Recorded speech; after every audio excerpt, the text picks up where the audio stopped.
Plus be plus মূল ভার্বের past participle. Imperative সেন্টেন্সের অ্যাক্টিভকে প্যাসিভ করার জন্য আমাদের যে ঘটনা দেখতে হবে সেটা হলো let plus object plus be plus মূল ভার্বের পাস্ট পার্টিসিপল।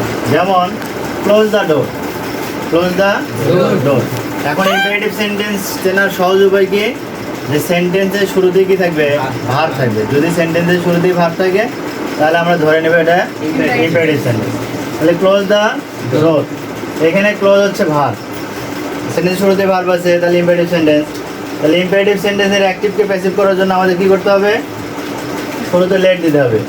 তাহলে আমরা এখানে লেট দিয়ে দিলাম, এরপরে লেট প্লাস অবজেক্ট, তাহলে মূল ভার্বের পরে কি থাকে, অবজেক্ট থাকে। তাহলে অবজেক্ট হলো এখানে the door, let the door. এরপরে কি দিতে হবে, বি, এই বি দেওয়া হলো। তারপর মূল ভার্বের পাস্ট পার্টিসিপল, মূল ভার্বগুলো এখানে হলো ক্লোজ, ক্লোজের পাস্ট পার্টিসিপল হলো ক্লোজড। বুঝতে পারছো? এরপরে দেখো ডু নট দ্বারা শুরু ইম্পারেটিভ সেন্টেন্সের অ্যাক্টিভকে প্যাসিভ করার গঠন।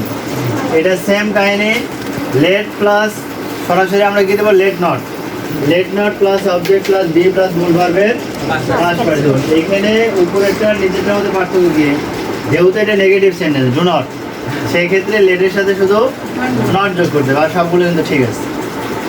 এক্সাম্পল কি দেওয়া হচ্ছে, do not tell A lie.